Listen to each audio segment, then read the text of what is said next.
We up. Once again, violence is at the new king of New York.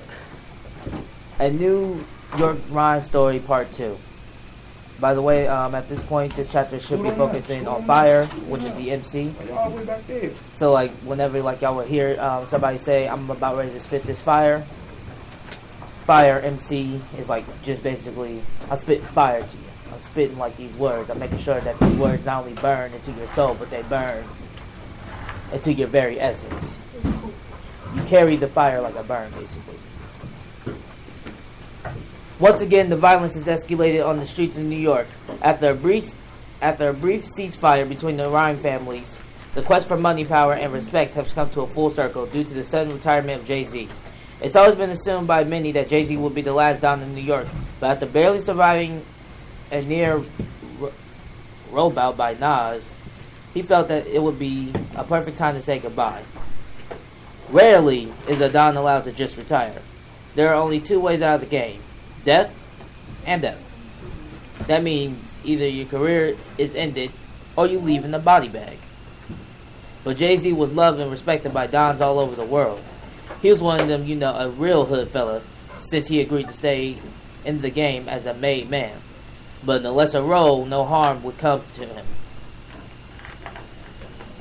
Under normal conditions, Jay would call a sit-down with the other Rhyme families in New York to name his successor. That's just the way things are done in organized rhyme. But Jay and his right hand, Dame Dash, swear each other's throats. This left the Rockefeller Rhyme family one of the most powerful in the country in a state of turmoil. Dame wanted to be his own boss, so they split the empire. But this still left unfinished business in New York about who would be the next Don. Rumors began to spread around that the next Don would be Fat Joe, a.k.a. Joey Crack, or Jay the Kiss, a.k.a. the Kiss of Death, or perhaps a underboss out of Queens by the name of Ja Rule, a.k.a. It's Murder. All these underbosses were highly qualified for the job, but in the end, none of them would receive the title of Don. The new king of New York, that's because the young wannabe capo from Queens by the name of 50 Cent would lay claim to the throne. Back in the day, he was a loose cannon, just trying to make a name for himself. He was a low-level street hustler, but he knew the streets well. Everywhere he went, he made connections with anyone and everyone that was moving product in the streets. Every mixed DJ that was slinging dope, he wanted in. Every rhyme cipher, he wanted in. Every recording session that took place, he wanted in. None was going down in the hood unless he was involved. None was given the 50. He worked harder than anyone else on the underground. He respected the current Don, but he had aspirations of becoming a Don himself one day. But he would do it the unconventional way by building his own rhyme family from the underground up, and then launch a hostile takeover. Most Dons came up through the ranks of another rhyme family and went from soldier to lieutenant, then from captain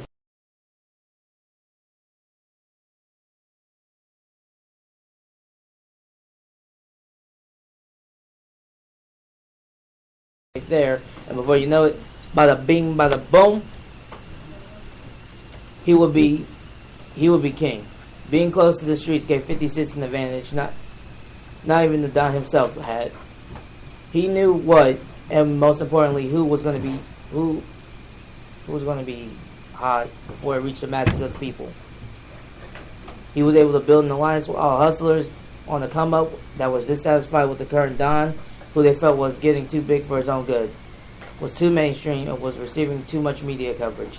They felt that Jay-Z's clientele wasn't geared down towards the street anymore. And the rule number one of a Don: never forget where you came from, or the people that put you there.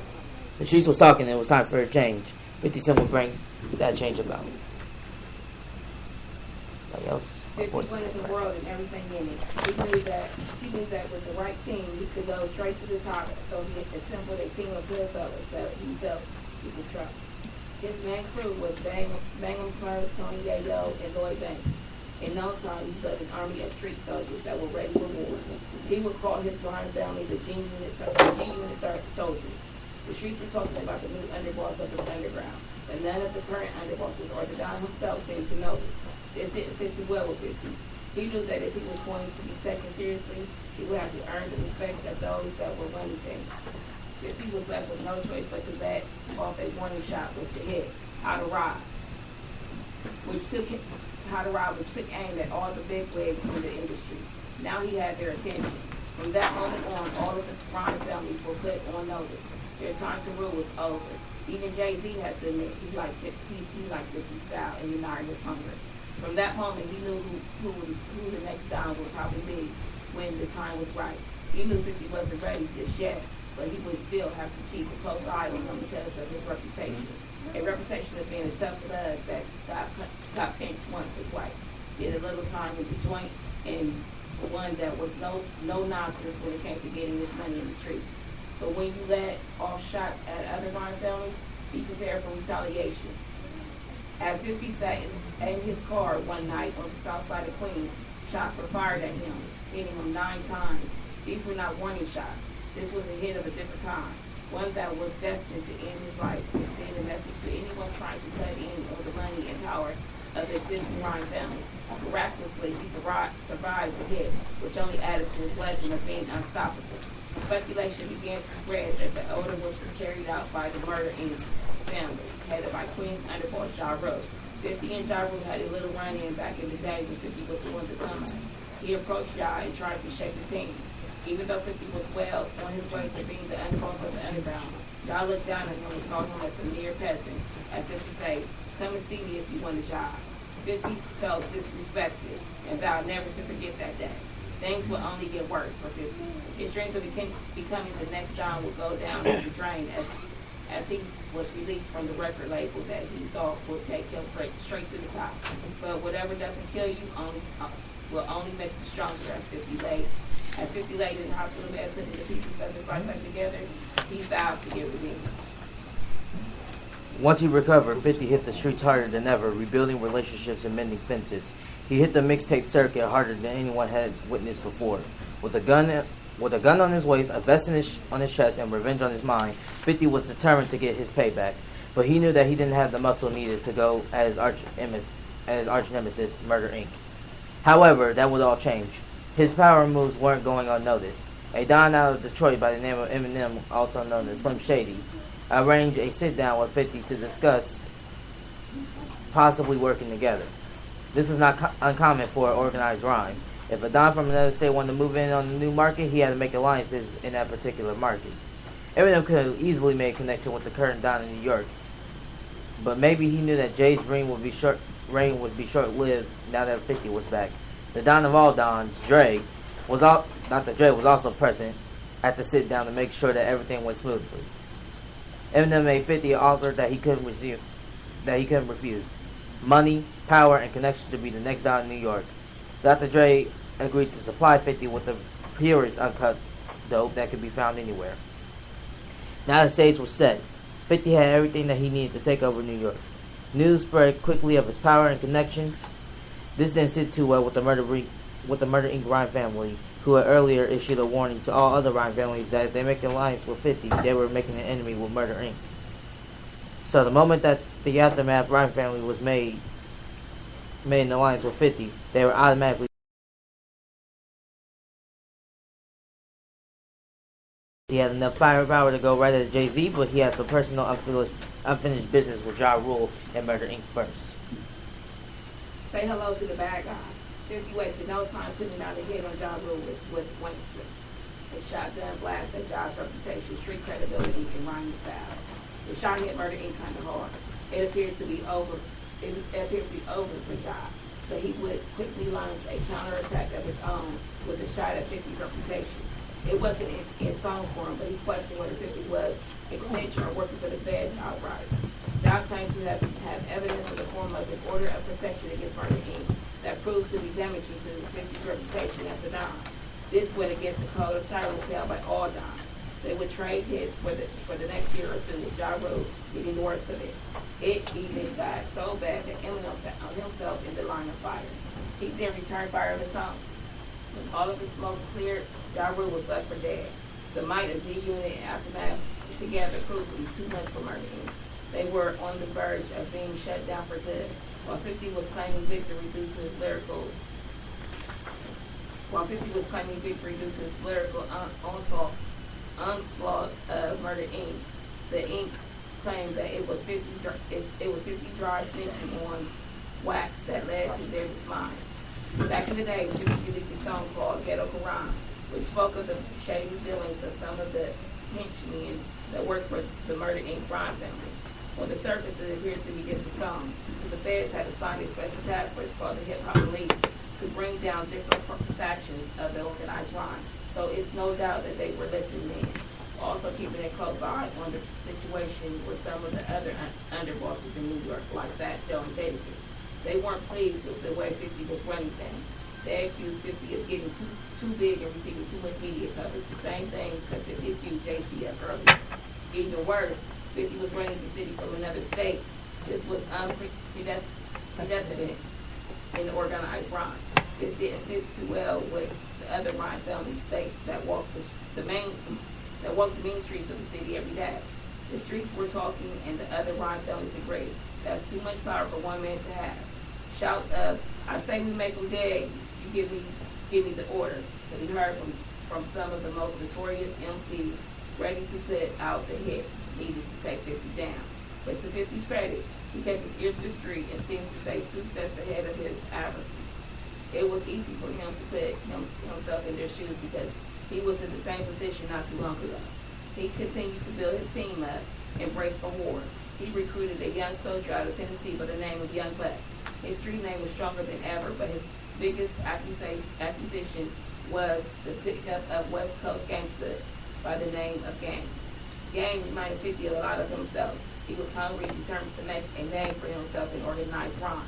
He just needed a break. As a favor to Dr. Dre, 50 took him under his wing and showed him the inner workings of organized crime. 50 felt the extra firepower would come in handy, especially since Tony Yayo was still in the joint after getting pinched a little earlier. The only question that remained was who would make the first move. Just when it seemed like Ja Rule was buried in the dirt, with dirt on him, he returned with a vengeance. That typo, though. This time, he enlisted the help of Joey Crack and the Kiss of Death on a hit called New York. This wasn't a direct hit on 50, but based on the firepower and the alignment of the three underbosses in one song, he knew what time it was. 50 shouted, "Okay, you want to go to war? I'll take you to war. Say hello to my little friend." Gun blast that had everybody scattering and running for cover. Shots hit Fat Joe, Jadakiss, and Ja Rule. He even blasted off Nas, his First Lady Kellis, and Shine, who was locked up doing time. No one in the history of organized crime had taken a shot at so many people at one time before. This definitely meant war. Not to be outdone, Jadakiss and Fat Joe fired shots simultaneously at 50 with hits, Animal and My Fofo. Jadakiss hit 50 with a lyrical barrage so powerful that innocent bystanders took cover, and he was just clearing his throat. Fat Joe unloaded his shot, but appeared more inclined to deal with 50 in the streets, where he was the realest gangster. 50 withstood every shot thrown his way and screamed, "That's all you got? That's all you got? Okay, I'm reloaded." 50 then dropped a mega bomb called "I Run New York" with his partner in crime, Tony Yayo, who had just come home. Jadakiss, being the lyrical gangster that... No, I thought Jadakiss was a girl. Jadakiss, being the lyrical gangster that he is, returned fire again with Tech 9 rhyme called Checkmate. But in the end, 50 was still standing. In a strange turn of events, in the middle of the war when New York, one of 50's shoulders, gangs decided that enough was enough. He was tired of taking orders from 50, he wanted to be his own boss. This caused a major conflict in the G unit of crime family. There could only be one boss. 50 saw a lot of game in himself, but he knew that it was time to sever their ties. It got bloody as it often does with organized crime, with one of the gang's henchmen from Black Wall Street crime family taking a slug. A sit-down had to be called quickly because gang was from the West Coast. This could have major ramifications in the entire world of hip-hop. If this escalated into another East Coast-West Coast war, it could affect crime families as far as the Dirty South, and in the end, no one would get any money. So a truce was agreed upon, or at least on the surface. It was a public spectacle that brought two families together and showed solidarity. The media was happy, the fans were happy, and everybody went their separate ways. Shortly afterwards, it was back to war. This time, Game let off his lyrical Uzi in an ambush of 50, and G Unit soldiers called 300 bars and running. He also took aim at some of the coexisting Rockefeller soldiers, but not at Jay. This could be a rhyme story in the making of in the near future. With Rhyme families coming at 50 from all angles, he boxed into a corner.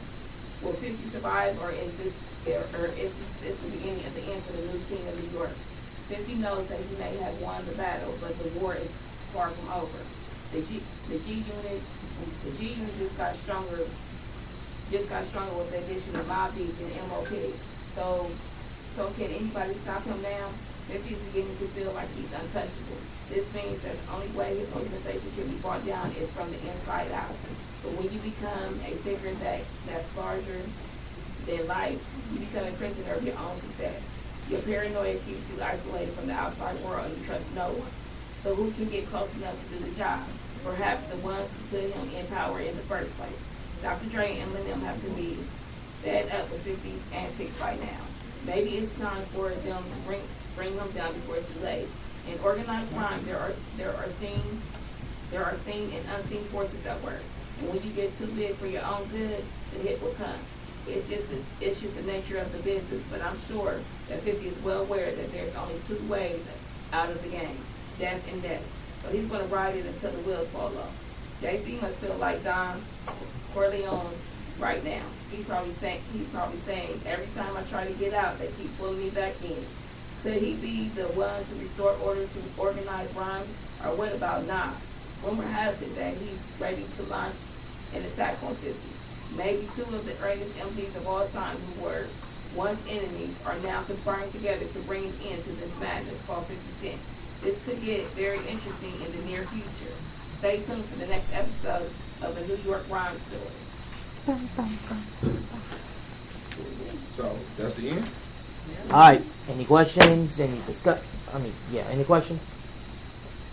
Just a comment. A lot of the crime families were saying rhyme families instead of crime. This is all about rhyme.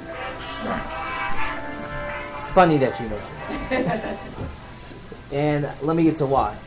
It is a rhyme family, but it's also still a crime family. Right. I mean, I get that, but understand from this chapter, it's really explaining how it was a rhyme beef going on. Like that was really a war. Of course, they had the crime going on with the street part of it, but a lot of the back and forth attack was through Lyrics. Yeah. So, but no, just as you were reading, it was just confusing to go back and forth between crime and rhyme, but it was rhyme. All right. Well, let me see. I'll open up this discussion. All right. As opposed to like just doing a normal traditional discussion, let me see.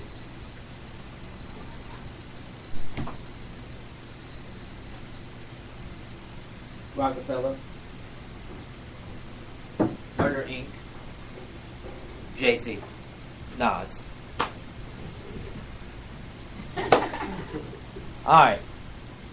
So, Jay-Z's about ready to step down. He done with it. He already basically made his film. He's about to step down. We're gonna be 50. We're gonna be 50. You. It's Carla.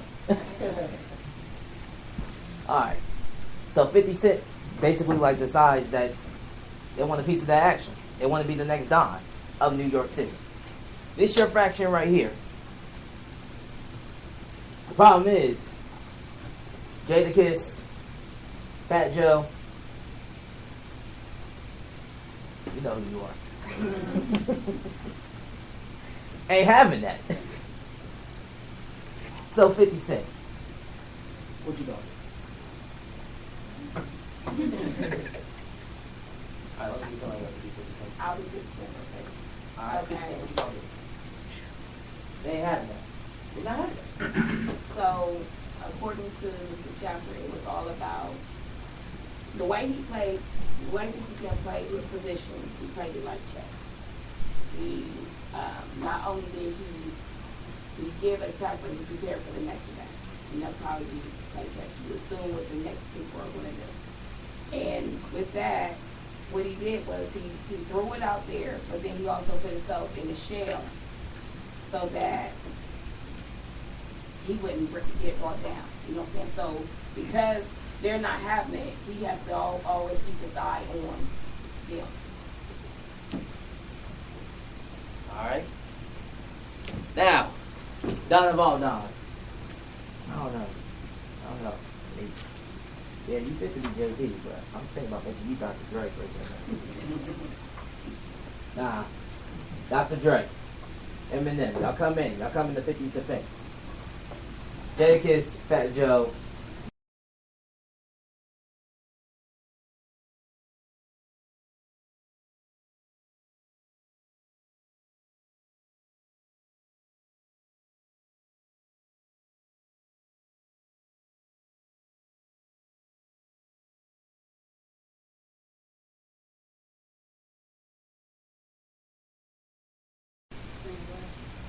Anywhere in the story where somebody went wrong.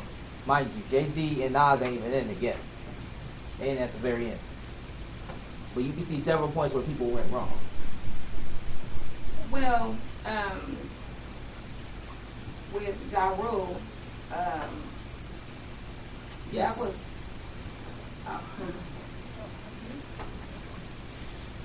with Ja Rule, it was more of a respecting. You know, it wasn't even about lyrics or anything like that. It was about how he made him feel at that time. You know, it was Emotional. yeah, it was more that you know, getting that attack back was more based on his feelings than, you know, anything else. Alright. Now, Ja Rule, you all emotional. You all up in it. You want to make sure that 50 gets his. So, my first question, like, I'm speaking to you as Ja Rule. Are you sure that you're thinking clearly? You're positive. I mean, you got Jadakiss, you got Fat Joe. So are you thinking clearly? Are you thinking positively? Are you thinking about the after effects? Are you making sure that you actually know your enemy well enough, who's been going from underground to underground, making sure that he slowly but surely build up his empire from the top up? Are you making sure that while he's doing that, you have like contingencies and plans to stop him? Basically what I'm saying is, like, can you stop him? Like he right here, but can you stop him right here, here, here, and here?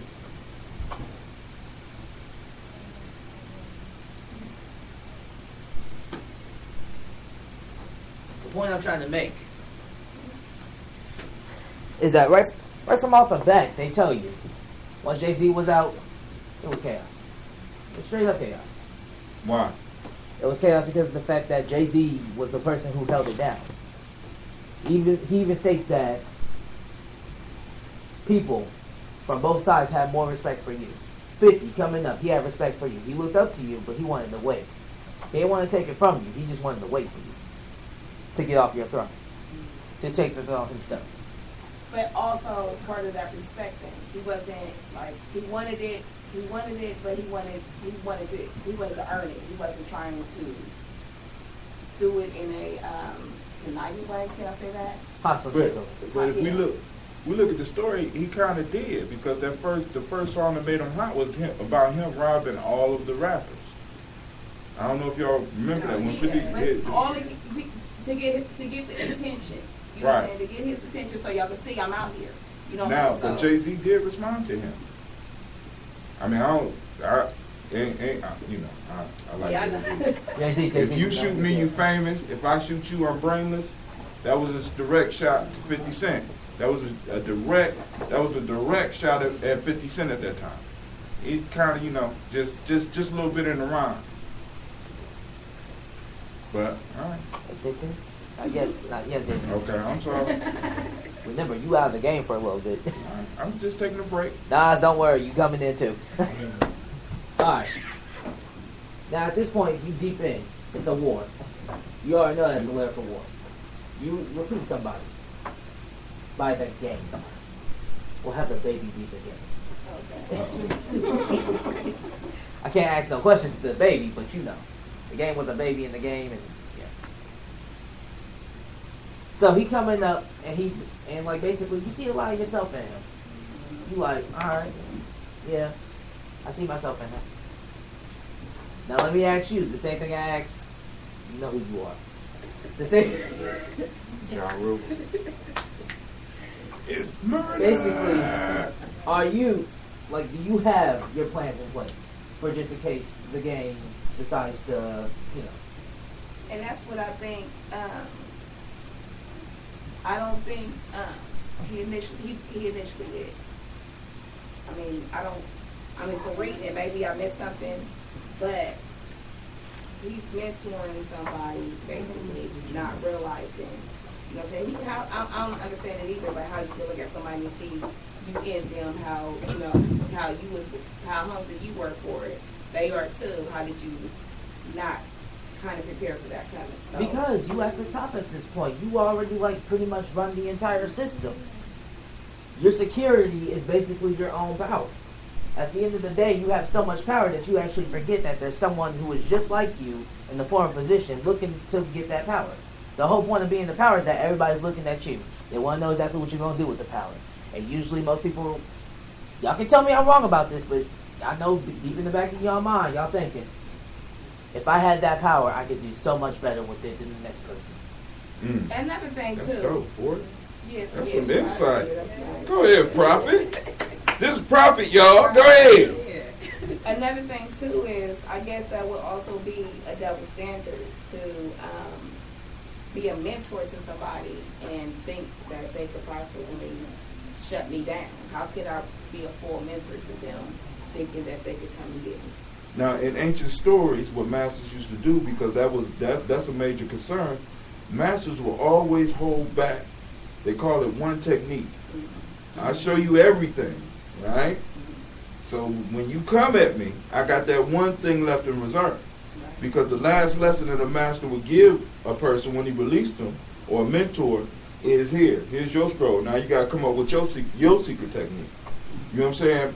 So, I mean, you mentor somebody, and you want them to eventually come at you, because what that does, it makes you better. Either you got to shit or get off the pot. You know what I'm saying? Basically, you know what I'm saying? If you're gonna be on that throne, you got to make sure. And then on top of that, as a mentor, you don't want to mentor somebody and not really give them what they need, because this mentor is going to be the first line of defense if somebody's coming at you while they on your team. So,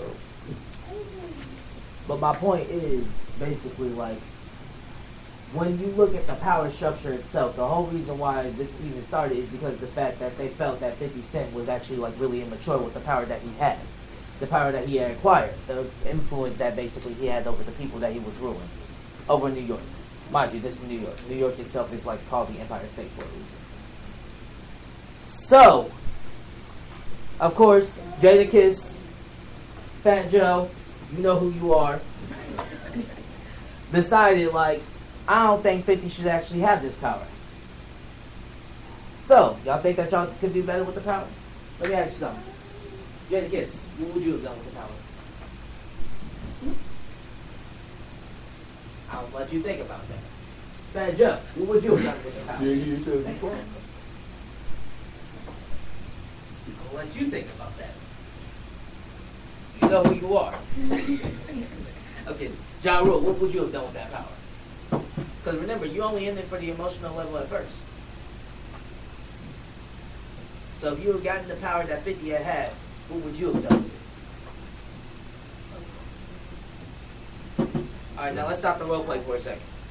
Because now, I'm going to ask the same question, but to each individual in this room. If you had the power that 50 had, that Jay-Z had, what would you do with it? Would you do better with it? Would you do the same thing? Worse? Better. How would you do better? Yeah. It's better. It's a good answer. Alright, y'all know Empire, right? I know, Right. I know Sure. y'all watch Empire. Yeah. Y'all remember that last song during the season finale that played? I ain't watching. Which one, when Jamal was in there? No, like when Lucius got arrested. Like, Oh yeah. yeah, that last song. Yeah, the one with Jamal and what was saying? Will Patty LaBelle sang? No, like when Lucius got arrested, like it was an instrumental that was playing in the background. Yes, sir. Mm-hmm. Yeah, Talek, look, Talek. You know what the name of that song is? No Yeah. apologies. What's the name of that song? It's one to die or something. That's the name of the episode, but that's not the name of the song. Anybody actually know the name of the song? Because I listen to it all the time. Mom, you say it's a whack song. I listen to it too. What is it? The song is called Power of the Empire. By who? By, what's his name? Yaz the Greatest. He also plays Hakeem on the show, but the song, The Power of the Empire, plays. The point that I'm trying to make with that specific song right there is that you can have like power in many different forms. You can have it in like many different ways, but at the end of the day, the game is still about power. You can have all your lyrical wars. You can have, you know who you are, be all emotional about it. But at the end of the day, all you really want is that power. You want that power so that people can give you respect. So that people can actually like want that power too. They see you with the power, I'm gonna want the power too, because look what you're doing with the power. I bet you I can do so much better with the power. Am I lying?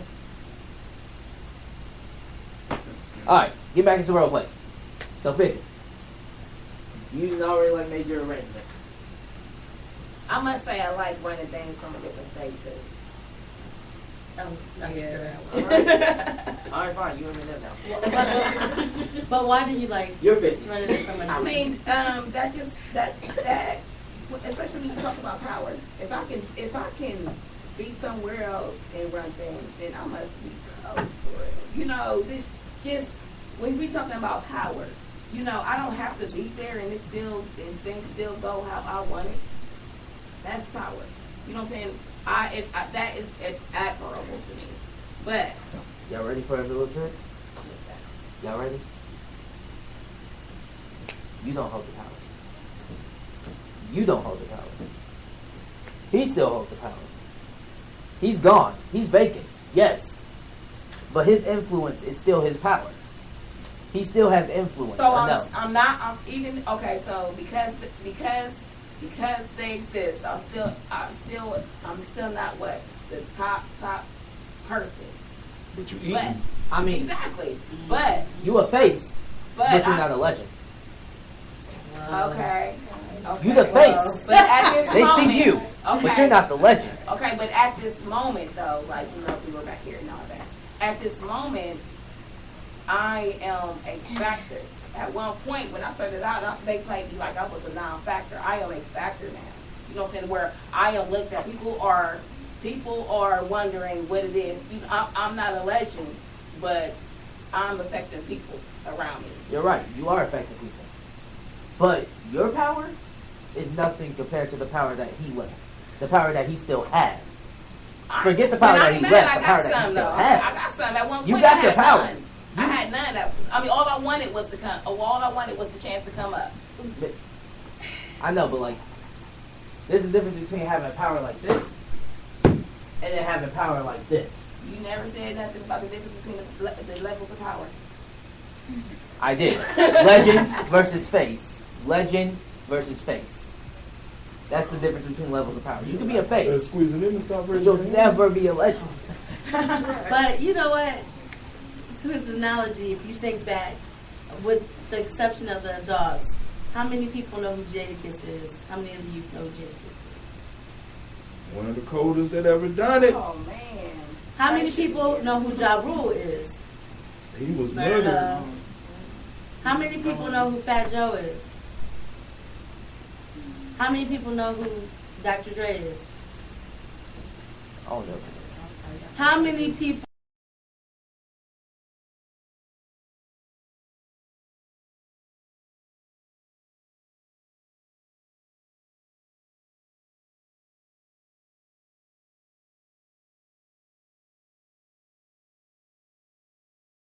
Let's move into that. His stuff is Tupac marketing, is his dead products already. is Tupac still is already keeping his dead. name alive. Not necessarily his lyrics or his connection to me. So he's behind the scenes. Yeah, I mean, and that's how his so-called legacy will still be able to be continued on even with the youth. They might not listen to near lyric, but they might still go support his product Who? and purchase his products. The Who? youth. Who? Dre? Yeah. Oh, okay. Them beats. Okay, Right. so wait a minute, and we're talking about, if we talk about that type of thing, no, Nas, the other people, Nas. Well, how many know who Nas is? Right. You can't even do it for real. Right. My point. Because 50 Cent, is 50 Cent like irrelevant now too? No. That's what He's I'm not saying. irrelevant. He's not as. He's competing with them. I mean, he And that's what I'm saying, Right. is I'm a factor now. I You know, what I'm but saying? like, It's- you don't hear. I'm more than, I'm still known, you know what I'm saying, for right now. Yeah, you're still known. how many people know who 50 Cent is? I make like jokes about him, like I'd be like, you so stupid that like whenever you put two quarters inside your ears, you be listening to 50 Cent. That's so old. Going now. I didn't say when I use it, I just said I use it. But my point is, like, of all people, do you see 50 Cent or do you see Jay-Z the most? You have to. Jay-Z. We understand that he is the one, the top dog right there. We get Yeah, that. he's the legend. He's still the legend. 50 Cent's there. There's no denying the fact that 50 Cent's there. But Jay-Z, he already has his factored around. With his clothing line, his music line, his jewelry line, his shoes line. What? I think he has shoes line. Michael wears shoes? No? And who got the shoes line? Hold up. Kanye. Well, actually, he went in on the shoes. Dame Dash bought Keds, Pro Keds. That's after I think that was after they split. And meanwhile, while y'all all fighting for territory and making sure that y'all all lyrical, he over here partnering with this guy. All right, Nas, you ain't here now. You ain't here now. He over here partnering with Nas. He over here partnering with Kanye, Frank Ocean. Y'all know who I'm talking about.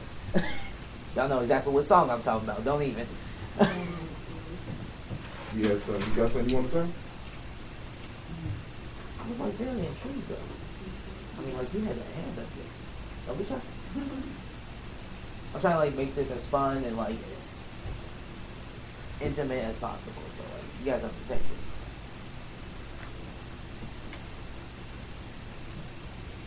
All eyes is on you. Alright. Alright. I think it's interesting how he put the story, how he put it together. I could care less who the king of New York is. I'm a lyrics person, so it don't even matter to me. But it was very definitely the way Doc put this work together was creative to say the least. Alright. I agree with that, because it's these things are things that you knew when it was happening. You knew about what was happening, but the way you put it together was in a organized format about how things actually went down. And he associated with something that a lot of us follow because he put it in that gangster format. Exactly. And a lot of us in hip hop love those gangster movies. And he kind of based it on one of the most popular gangster movies of all time, especially for my generation, the Thinking Man's gangster movie, Godfather. A lot of people can't sit through that and watch that, but the way he had the whole thing structured, talking about the Don, the underboss, and all that stuff, he did a real good job of formatting it in a way to make it interesting. Because I'm looking forward to see what he does if he's going to continue with that. What he does when he update the book, because a lot of this stuff is still going on. Right, like we said, part 3, and I was looking for that in the next chapter, but no. It I know Well, he has a just book. got another new book just Yeah. came out, so I don't know if some of that is gonna continue or we'll have My to. attention is got with part Yeah. 2, so part 3 has to. Oh, We like okay, should we actually in like here, really yeah. like focus on like more what we see right here. Notice like right before we get to the chapter, what does it say? Fire. Now, what is fire usually associated with?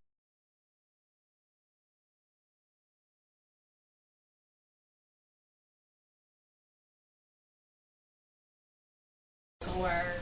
Y'all, it's a word that starts with a W. Come on now. What? War. Fire is associated with war. That's pretty good. That's pretty good, Rocky. Yeah, he got a word here. Notice how he actually like drew him with a war staff, and instead of the war staff on his. Well, the war staff is connected to his Right. mic. And he got the mic. It's connected. So how the war staff like just kind of changes from being the war staff to being the mic. The mic is your war staff.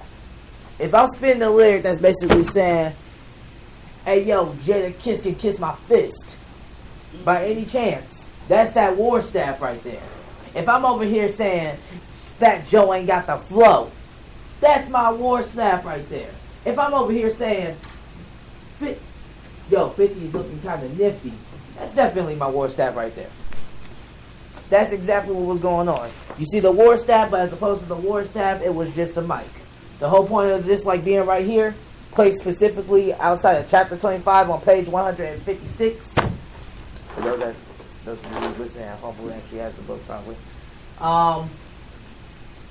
It's metaphorical because you see that it's with war. They went to war.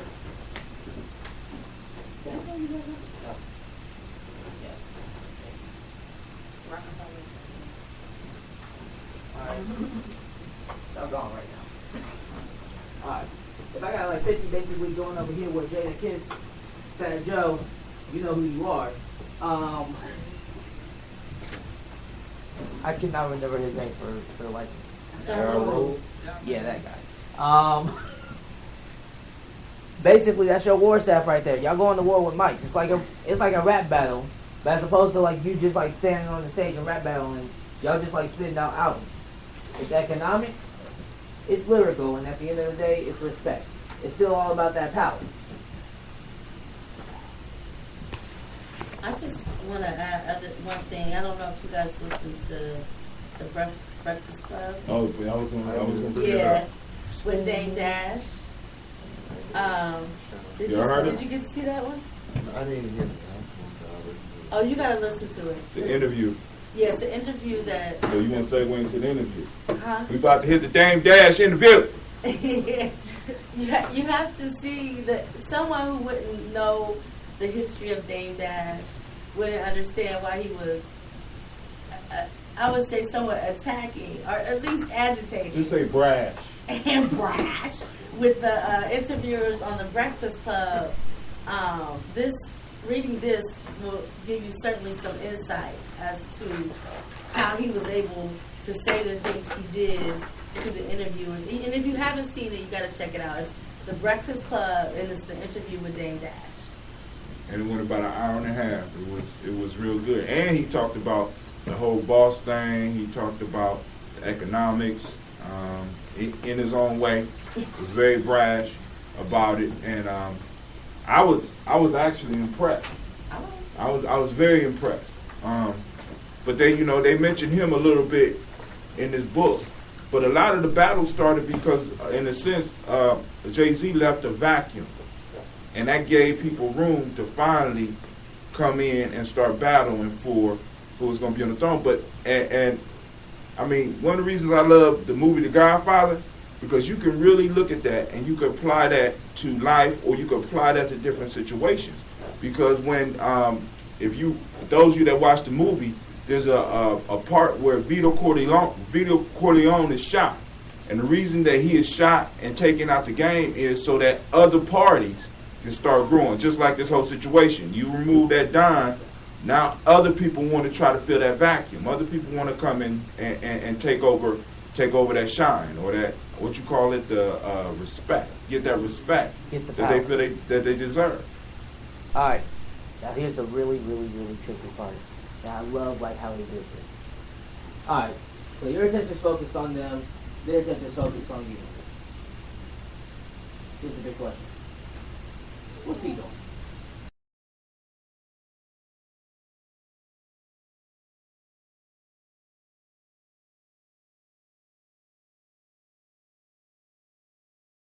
Is he paying attention? Is I he? think Is he yes. doing both? Is he like Yeah, making sure that because like he also like basically He has to actually infiltrate might New be York? the puppet master It's not. now. You know what I mean? I'm serious. You might be able to control the whole arena. Well, we But you remember what happened at this time?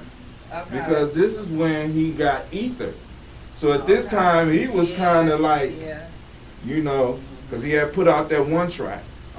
The one track that was real disrespectful to Nas, and it kind of, you know what I'm saying? And he had to pull that Nas back. came back and fired at him. Right. You know? That was good. So he was kind of, right here, he was, What the heck? how can I put it? Like, those of you that's old enough to remember Mike Tyson, Mike Tyson had a certain aura that he was unbeatable. Mike Tyson would walk in the ring, and before he got in the ring, he had already beat the individual because psychically, everybody thought Mike Tyson was unbeatable. He would walk in the ring, and barely would there be a fight to go over round 3. Barely. 90-second round. Right. Now, you know, and I remember I was one of those that got up to go get some popcorn. I walked back, and the fight was over, and I cussed everybody out. I'm mad at everybody. We just put $50 down, and it's over. You know, but the piece that I'm trying to say is that when you look at that respect that a person has, we develop, and that power, we develop a certain aura. So it's even beyond us just getting physical power. It's about us developing an aura around us. And when Mike Tyson got knocked down by the nobody, at that point in time, Buster Douglas, from Columbus, by the way, because we in Columbus, from the Midwest. When Mike Tyson, the East Coast, got knocked out by somebody from the Midwest, that knocked off their whole aura. And after that, you don't hear about Mike Tyson winning any more fights. You ready for the greatest part about this though? Go ahead. Alright. Y'all over here fighting for New York. While y'all fighting off, you got hit. You recuperated. I'm recuperating, right. But And- everybody know I'm not untouchable. and- But go ahead. And while they over here fighting for New York, like fighting for scraps, you taking the big point. They already distracted. So, boom, you got it. You got Nas. You got, at this point, Kanye. You got everybody else. They over here fighting for New York. They fighting for like different sections of New York. And you over here taking over the entire world. Too much for them to even see that. Because they too busy like just fighting for, like they fighting each other. They fight for that small little power, but you already got the power. That's why Jay-Z's a legend. While y'all two was like too busy like fighting for each other, like basically over this scrapping this beef over respect and power, he over here taking the real power. Robin, He you kicking- know that we aren't really 50 Cent and Jay. I know. We still well played. Okay. Don't worry, Miss Tracy. But while you over here focused on them, and they focused on you, he taking the rest of the world. Because what is New York to an entire globe of cities that know his music? 50 Cent is known, yes. But he had more time. He had more planning. And in all honesty, I will say that Jay-Z actually only stepped down, not because of the fact that he got ether, but because of the fact that he already knew that once he actually started beef with Nas, he let Nas think that he actually had the big win. He would step down, let the other families fight, and while they was fighting and everybody else was like too busy focusing on each other over that small scrap of a city, he would take over the entire world. Because once you over here fighting, like if there's two armies fighting, like y'all leave the homeland, basically I got the rest of the land. I mean, y'all two over here fighting in that one little area, but like the rest of this is mine.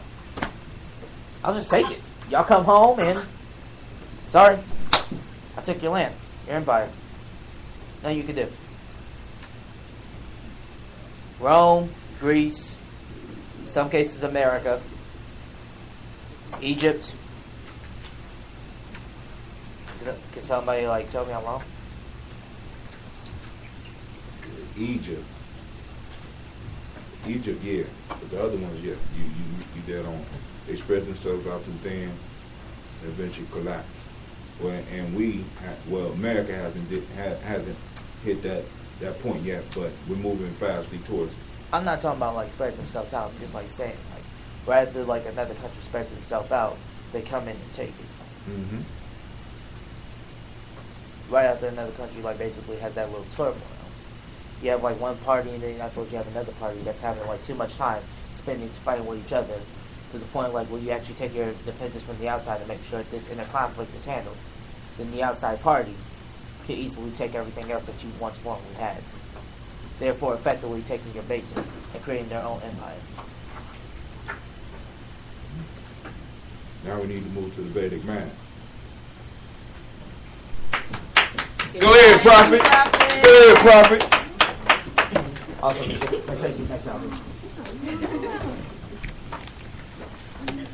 So Prophetess closes out. We was on chapter 25. Give me my book, man. Don't be trying to walk off with my book. We was on chapter 25.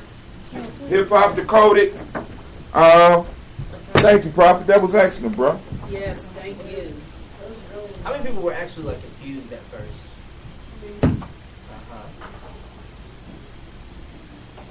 I'm not gonna lie, I was like confused on like where I was going with this. That's good. That's how you do it, man. But you know what impressed me? That you still did it. See, a lot of people get stuck in confusion. But that's some warrior stuff, because sometimes in battle, it's total confusion. I threw you up here, you ain't know you was going to do it. But instead of freezing, you took command. That's some warrior stuff. Give him a round of applause. All right, so now we're going to move to the Vedic math. And remember the basic rule, how many numbers is it? 9 numbers. 9 numbers, that's it. All the other ones are just different manifestations, so don't get punked out by the numbers. Let me set the board up so Sister Tracy can.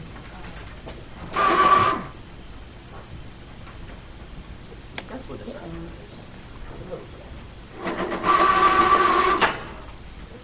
Do you want one?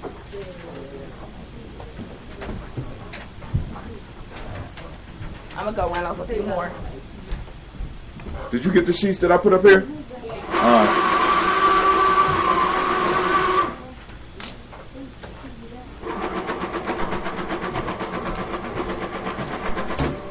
We're gonna go to the warrior.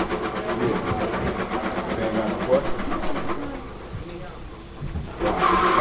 Ready? All right, we taking a break because we need some copies. Anybody got any announcements? Go ahead. I wanted to start a fundraiser, and then I want this to be, But that's okay. Let it out. and this should have been, the bird thingy should have been, was going to be our symbol and stuff, and then we can make t-shirts and stuff, but the fundraiser has to come, and then what we can sell is popcorn. And t-shirts. So we got one of the young brothers talking about some entrepreneurial stuff. That's what I like to hear. That's, homegrown. Homegrown. Go ahead. I have a speech. You got a speech? Not a speech. I wanted Talk loud enough so they can hear you. I wanted to let everybody know to put me some donation in for the cat.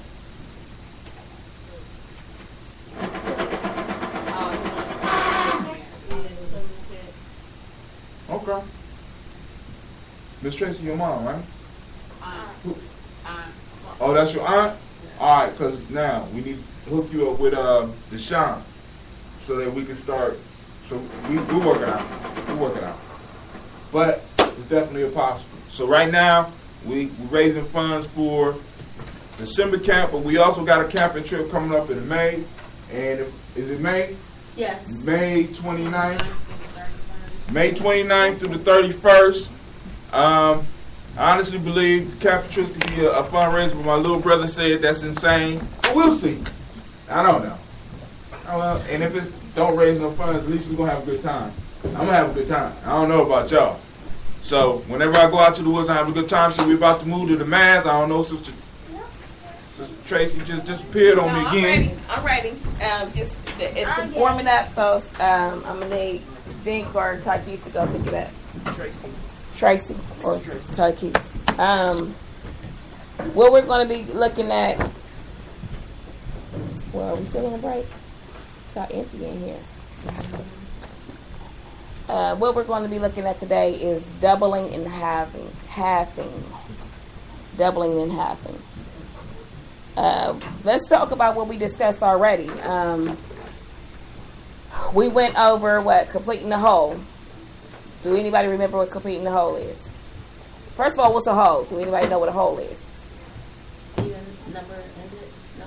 10, 100, 1,000, 10,000, 100,000. Right. And so to complete that would be to take a number and get it up to that point before we add or subtract and so forth. Remember that a little bit, Ms. Trina? Okay. So we're making some progress. We're making some progress as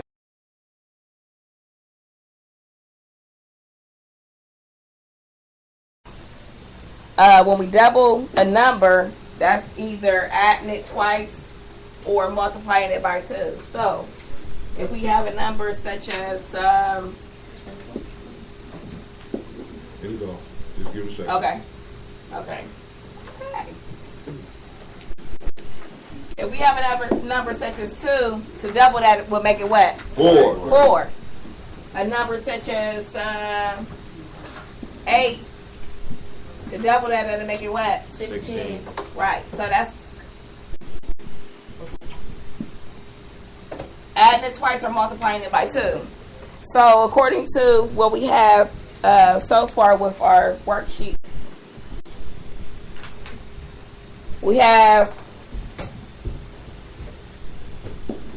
24, 41, 14, 25, and 50. As we double, it should be easy for us to double. For instance, for 24, when we double, we're adding both the 10s. We're doubling the 10s, and then we're doubling the ones. Remember, we're trying to work our minds to start doing math like we read from left to right. So 48. For 41 is what? 82. 82. 14. 28. 25. 50. And for a 50. 100. 100. What I encourage with the younger people is that whenever you're working with 25, always look at it like a quarter. 25 cents. How many quarters are in a dollar? 4. How many quarters is 50 cents? 2. How many quarters is 75 cents? 3. Job. So it's that easy when it comes to the doubling. Who didn't get a sheet?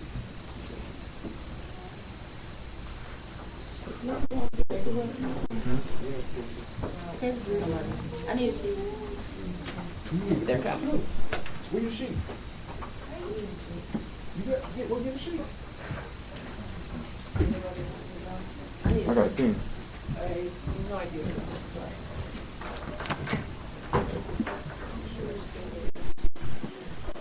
Okay.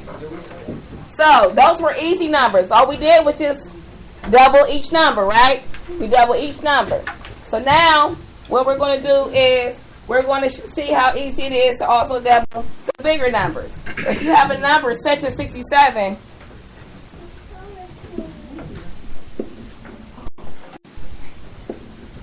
we could break this number down. 60 plus 7 equals what? 60 plus 7 equals 67. So if we break it down, we will break that number down. We will break it down or break it apart, and then we will double it. So to double 60 is 120. To double 7 is 14. And then when we add them together, it's easier to add them together, right? Because we're working with our 0, right? 134.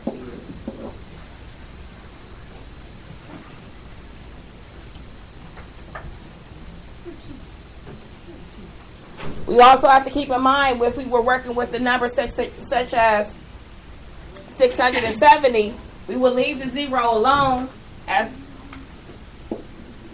we will leave our zero alone, still work with the doubling the 67, and then add our zero in the end. Do you understand that? Yes, ma'am. Any questions? Tykees? Repeat what? The part you missed. First, if we're doubling the number that has a zero on the end of it, like for instance 670, we will first work with doubling the 67, and then in the end, add our zero to the end after we get our doubled answer. Tykees, you got that? Yes. Okay. So, we have a few more to look at. Question, I'm listening, Prophet. All right, what about decimals? We're not doing decimals right now. We're going to stick to learning these basics, and then when you get to decimals, it probably works the same way. It will. If you think about money? Yeah. Yeah. Okay. So, here we go. We have 58, 73, 91, 88, 380. So, for 58, what will we do to double that? What will we do to double it? Profit. 5 plus 5, 8 plus 8. And then add 5 plus 5 and 8 plus 8 together. Okay, so, but how will we break this down 50 first? plus 8. 50 plus the 8. So when we double it, we have, what's 100 and 6 plus 16. plus the 16. This looks like, when I work it out this way, it looks like it's more work. However, you should be able to start looking at the next ones and doing it without even showing work. 146. So, can somebody under 15 give me the answer to 90, doubling 91? Mm-hmm. Doubling 91. Tykees.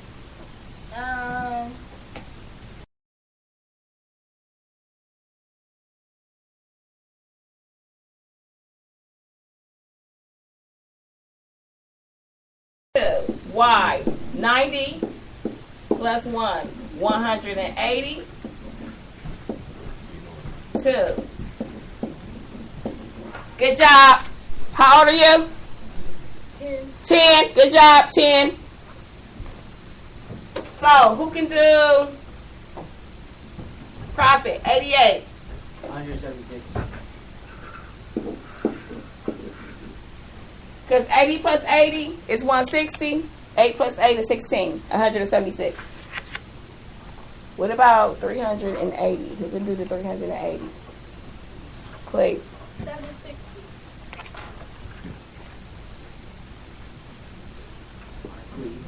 Right. 300 plus 80. 300 doubled is 600. Uh-oh, sorry, y'all.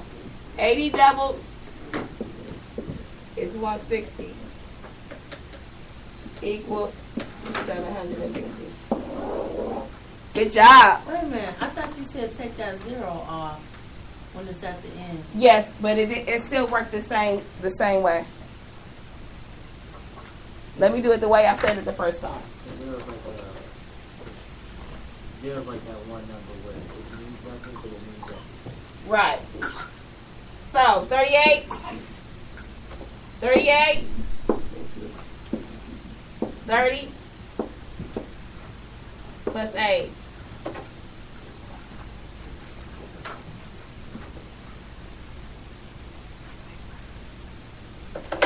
Because I figured this out.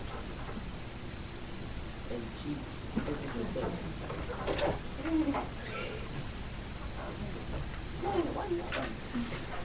60 plus 16. Miss Trina, Huh? is this how you did it also? Yes. 60 plus 16? Uh-huh. Yes. What is it? Oh, 170. I mean 76. 76 and then Down add by the down 0. to 0, yeah. Same thing. Okay. Any questions? So now I'm about to actually do a couple, and y'all let me know what the answer is.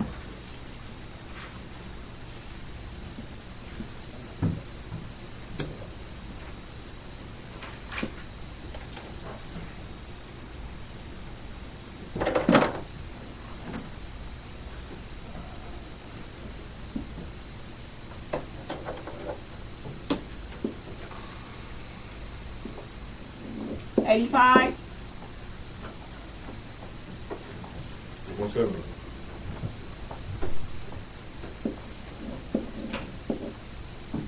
$92. Hello? 184. 170.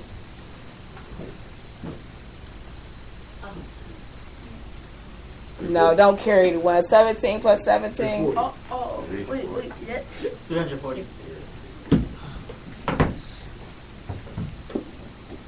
17 plus 17 is 34. And that's 0. It's 340. So the way that I broke it down was when you're getting into it, you're going to split it apart. You're going to double those numbers, and then you're going to add them together. Isn't that what we've been doing? So for 85, we split it apart. 80 plus 5. We double each part. 160 plus 10. And then we added them together. So that's how you do doubling. Split. Double. Add. Any questions? Okay. So you try to do thousands? If you want to. I was kidding. Okay. Okay, so one thing I like about math is because, like, when I started out with math, it was accounting. With accounting, everything had to balance out. Everything else has to balance out. With math, that's math. The opposite of multiplication is division. The opposite of subtraction is Addition. right. So those are it's always the opposite. It's always a way to get back to where you started from or back to where you came from to find mistakes and so forth. So that's why I love math, because I can figure out where I could have went wrong somewhere. Where with other stuff, you got to go through a whole lot more troubleshooting. So the opposite of doubling is halving. So where I said with doubling, it was adding two of the same number or multiplying by 2. Halving is the opposite. So we're going to basically cut it in half or divide by 2. Okay? So the first one we're going to look at is half.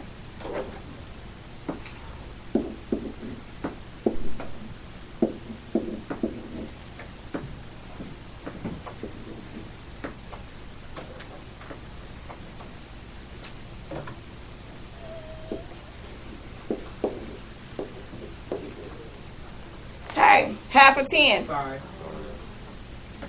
Half of 6. Half of 40. Half of 20. 25. Half of 90. 45. Good job. So it's really. About to throw a curve at y'all. You're ready. Good. So it's just as simple. However, with this, you also can do it the same way, because those were kind of easy.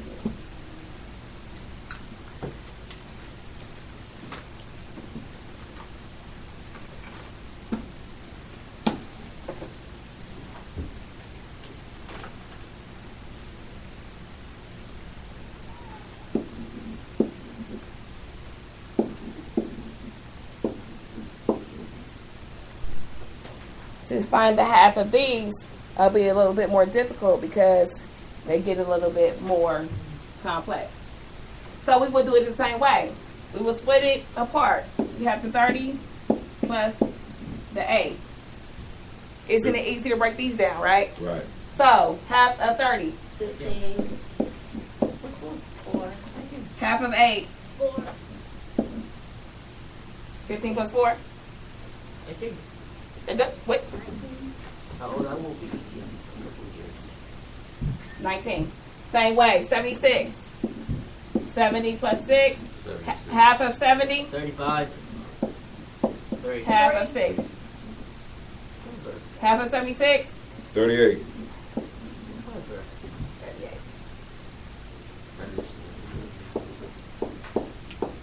We just found half of 90, which was what? 45. Half of 2. 1. Half of 92. 46. Is that because I go down too far? I have no idea.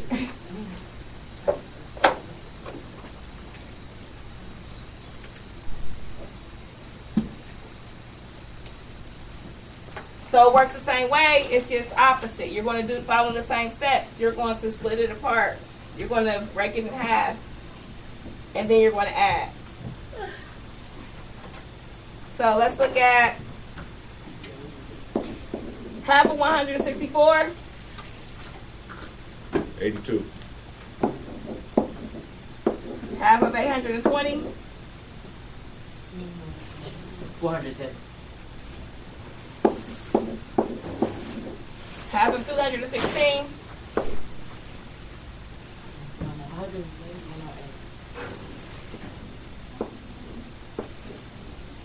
Half of 234. 117.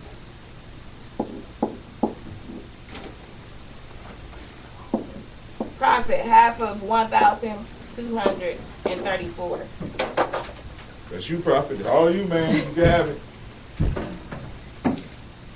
617. 617. Good job. Any questions? Nobody? How you get those numbers? Why did that screen go blue? I don't know, cause I think the thing is slipping out. it's not a go blue.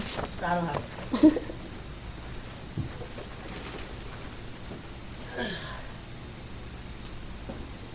So what did y'all think of about that? Did y'all learn something that y'all didn't pay attention to before? The whole point of Vedic math, and I want to profit. Alright, so like, what if you have to like add a value? Like say 550, trying to add, trying to find the half. Remember, we break it apart. Yes. So when we break it apart, 550, we break off the. If we just do it like I had said it, we start with the 55. But that's 275. Right, 550. Let's break it apart. Let's just work with 55. 50 plus 5. Right? Yeah. So half of that. 25. 25. Bring the 0 down. Yeah, you're going to bring the 0 down At the end. at the end if necessary. Okay. So this is, he got me.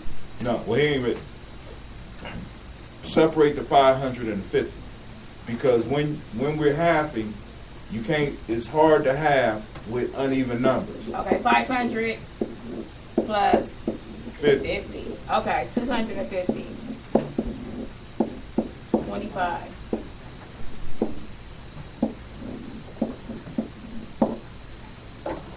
So double, when we double, then we can do that. Okay, Right. I apologize. So when we're halving, we don't break it down to, we include the 0 in our halving. Because half of the 10 will be 5, right? So we will still need it. So for 550, we break down 500 and get 250. For 50, we break down we half the 50 and we get 25. So when we add them together, we get 275. Okay. Um, So what about 550? 553. Now, with that one, you will have to use another method because the 3 is uneven.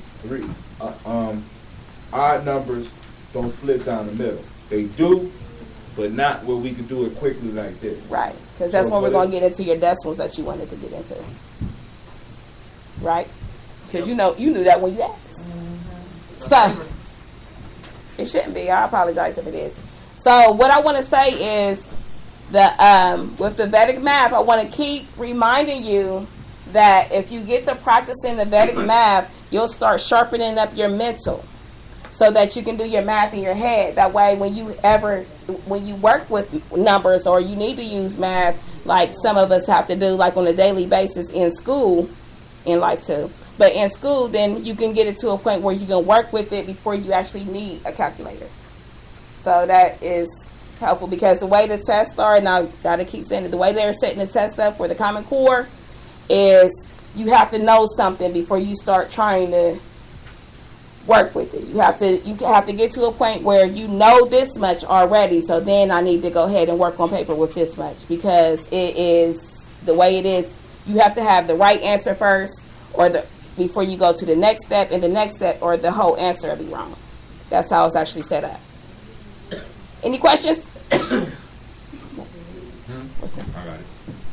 All right. So the beautiful part about this is that in doubling and halving, when we double, right? What are we multiplying by if we double twice? 4. What are we multiplying by if we double 3 times? 6. 8. 8. What are we multiplying by if we double 4 times? 16. So we have a method to operate with 2, 4, 8, 16, all the way up to 32. Same thing with splitting it down. The more we split it down, the more, when we halve it the first time, we're dividing by 2. What happens if we halve it twice? 4. If we halve it 3 times? Divided by 8. You see what I'm saying? So this gives you a way to work, like she said, work with the numbers quicker. And then also, remember, starting on the left side. Any questions before I move into the warrior session? Because I ain't got to leave right away now because my sister let me use a car. Any questions? Anything about the numbers? Anything about the session? Because y'all know I move fast. Y'all can't let me jump off of my tangents. Go ahead. Oh, no, I'm just like, look at you. All right, let's get off of this. Go ahead. I'm going to like sit down and wait for instructions. I'm going to be the first one there. I like to get to the battleground before the battle starts. That way I can like see everything. Like, Oh, Prophet, a good book for you, young dudes and sisters. A good book to check out is called The 48 Laws of Power. Anybody ever heard of it? Yes. no. 48 Laws of Power. Et tu, Brutus? Et tu? All right, so now let me pass out what I got. Can you hook them up for me, Prophet, please? All right, some of these we might have to share because it's too many people. I got maybe 10 of these. But that's a lot of pages. So if you're taking it, please read it. Now we're going to start with this sheet first. Pass this one out.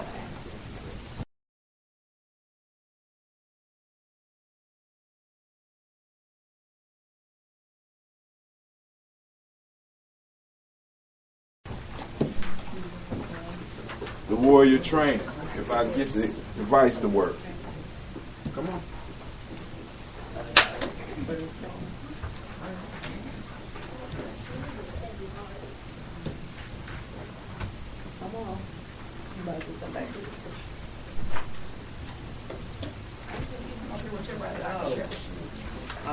Quick side note, like before we begin, anybody know what like a room and a dustpan is? Because that is like one heck of a mess right there. I got it. We got enough? Do we have enough of these to go around? No, look, somebody can give me that picture.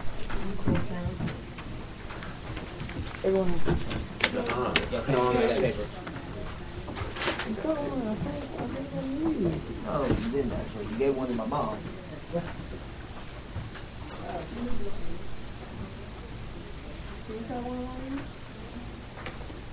All right, real quick. I'm going to read the first sheet. Well, actually, the second sheet that went around. Warrior training prepares an initiate for nation building through physical mastery. The purpose of the process is to expose their weaknesses and teach them to deal with them. All tasks are designed to push the initiate to their limits. Wow. I guess this thing want to be heard. Well, we keep on going. It's up there. Here it is. All right. Pushing this to the limits to test their commitment to the idea of nation building. The training can go deeper into each subject, expose them to actual nation building skills. The first piece we got to understand is that we are at war. Period. We got to remember that because a war is nothing but a conflict. Black folks all over this country and black folks all over the world, we are at war. And the only people that don't know we are at war is us. I mean, it's becoming more and more obvious every day. So what we need for the warrior spirit in us to start rising up. So when we start putting this process together, because like I said, even before Trina Shamika approached me, I have been developing a lot of stuff. So we're going to start going through a couple of the chapters in some of the books that I've been writing. So now in the warrior training, drill and ceremony, exercise and sport. Speaking of exercise and sport, we had a PT test coming up. Some of y'all remember from last year, we got to run the mile, we got to do the push-ups, we got to do the sit-ups, and then we got to do the meditation or the power test, right? Now, what we're going to have to decide on, are we going to do it at the next session, or do y'all want to say that for when we go out to the woods? Next session. In May. We're going to the woods May 29th through the 31st. At least that's what's set for now. Is that Memorial Day weekend? No, that's the weekend after that. Okay. Exercise and sports, meditation, diet and cooking, music, martial arts, building, masonry, carpentry, etc., serving, and home.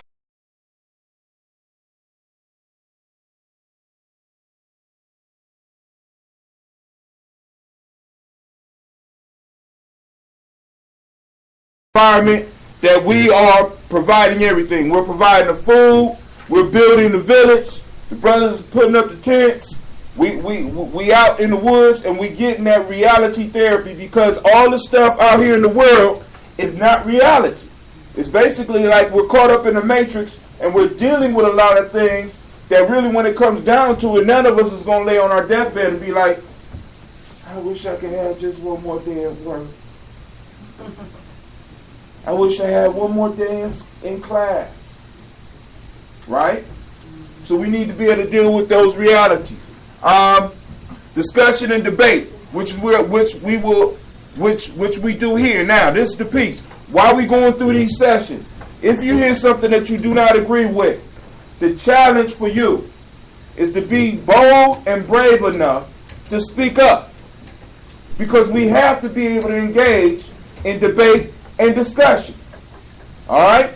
And in the way that our system is designed, or the way we used to learn, it wasn't about the person just getting up and speaking. It's more about us having a dialogue. Because within the dialogue, what happens, because die means two, right? Within the dialogue, we both learn. If y'all don't challenge me, if y'all don't ask questions, y'all don't take me no deeper, right? Because when you ask me a question, then I have to come back and ask you a question, which causes you to go deeper. That's how we learn. That's the best way to learn. All right. Afrocentric world history. We haven't even really touched on history yet. Sewing, house care, laundry. We all need to learn to do that. The order of a nation. We talk about that. Memorization of nation's concept. Volunteering, entrepreneurship, discipline, study skills, dealing with pressure, completing tasks and quests. And you could go on and read that. I'm going to send that. I'm going to give that to you. Y'all keep that. But now, let me find my book bag. I have a comment though. Go ahead. For the like you were asking about our the PT test. Right. Is that what it's called? Mm-hmm. Okay. We get to do that test again because of what? Because one, we want to see if any of us made any physical progress or any progress in taking care of ourselves. Over how long? Over the last year. Over the last year. It was exciting to me when I realized that the PT test was actually up again because that shows that it's been a year. It's been a whole year. It's been a whole year. So I was excited about that. I'm like, wow, it's time. So I just wanted to reiterate that part. It's been a whole year, and I still had results from last year. Okay. It's on the computer. We're gonna be able to do a comparison of where we are as a group from last year to this year. And in a lot of ways, we don't do a lot of things that we can measure. We can actually measure our physical progress. Now, I already know I'm messed up. You know what I'm saying? So I only got a little while to get it together. So we want to do the PT test the next time we meet? All right, cool. All right, completing tasks and a quest. Now, warriors, it's important that each and every last one of you have a quest. Quest. What major word comes from the word quest? Question. Question. When you go on a quest, you're going seeking answers. Answers about what? Life. Life. Which leads you back to who? Us. When you go on a quest, it's a journey. It's a journey that takes you deeper into yourself. You know what I'm saying? So as adults, we got to help get our young people focused. We got to give them quests. We got to give them those challenges that they could go that they could go out and complete it. Because in them completing them tasks, they become better human beings. They become better Africans. All right. Completing the ranks that fall under the warrior level from Lewis to highest his brother, Majestic and Roy. I talked to y'all a little bit earlier in the year about the ranking system, and we'll go into that a little bit more when we get to the book. How many of y'all got a copy of the chapter? Well, I don't need it because it's up on the screen, but I like to have it out. The book is from Warrior's Handbook for Life Journey, Giambi Method. And it's moving. All right. So somebody would, all right. We're going to start, I'm thinking we starting on the first page. Can somebody read the first page for me, please? For all warriors, nation builders, and elders working to master themselves and set the example for generations to come. From individuals to family to tribes to community to city to state to states and then a nation. It all starts with one. Are you the one? Are you the one? First question. Now I wanted to start out with that one because one, I want everybody to know that I appreciate the time that we have been spending together. And also, I also wanted to send some shouts out to some of my elders because one of the things we haven't been doing, and eventually as we get a little bit more organized, we'll have time to do it. We haven't really been opening up with libation. Saluting our ancestors. That's an important part of what we into because we always got to remember our elders. So I want to send a special shout out to one of my ancestors. Hopefully some of y'all got to meet him. His name was Brother Nomo X. And one of the things that I'm proudest about knowing Nomo is that Nomo was one of the first brothers that actually I ain't going to say one of the first, but he was one of the ones that kind of pioneered this whole, the lecture piece. Because I'm listening to a lot of these lectures, and Nomo was doing that 20 years ago. I used to travel with him, and he used to go all around the place and do a lot of that stuff. So I put in here the table of contents so that y'all know what's coming. So those of you that got it, keep it. Well, let's go to the preface real quick. Can somebody read that, please? This book can be used by anyone. It was written specifically for those in Guyaname tribe. But the ideas will hold true for anyone that is trying to build a lasting organization. All one has to do is replace the words nation, tribe, and nation builder, and warrior, which cover operation, team, and team members. When you see the word tribe, think team, and when you see the words warrior, nation builder, think team member. This book is not standalone and is far from finished. It is only one perspective on the journey that many walk. I penned this as a challenge to those in the Giyaname journey. I hope that they accept my challenge and that they begin to pen their own thoughts and ideas. I believe that it's time for those that truly matter to stop hiding their lives. For some reason, we hide our knowledge because we don't believe we have anything to say. Wait for someone to certify you, when in fact there's no one that can certify what we do. This book is a call to use principles, especially Puja Chantalia, and begin to certify ourselves. When we hide our light, we may be denying someone in the illumination that they may need in their personal darkness. All right, now, the challenge, because I need everybody to hear this challenge, and I keep on saying it to you. We all have to start beginning to pen our thoughts. We all got to start becoming authors, because authors are authorities. I don't care what you write your book on. We have to start building our libraries. Our ancestors was real big on libraries, whether we was keeping it in the verbal terms and had the griots to be able to tell the story, or whether we was building libraries like in Alexandria or Timbuktu. We were big on collecting our knowledge. Right now, we're not doing that as often. And I want, out of this room, I want somebody to complete this book. So, like, is the book, Huh? is this packed like the entire book? It's only, I mean, it's like it's a part of it. It's a part of it. Alright, so like, Go ahead. Huh? Yeah, we'll work on that. Man, you already in the future, man. Can you get that for me? Hey, what can I say? I'm a prophet, literally. Oh, One of the definitions for that name is to look into the future. Okay.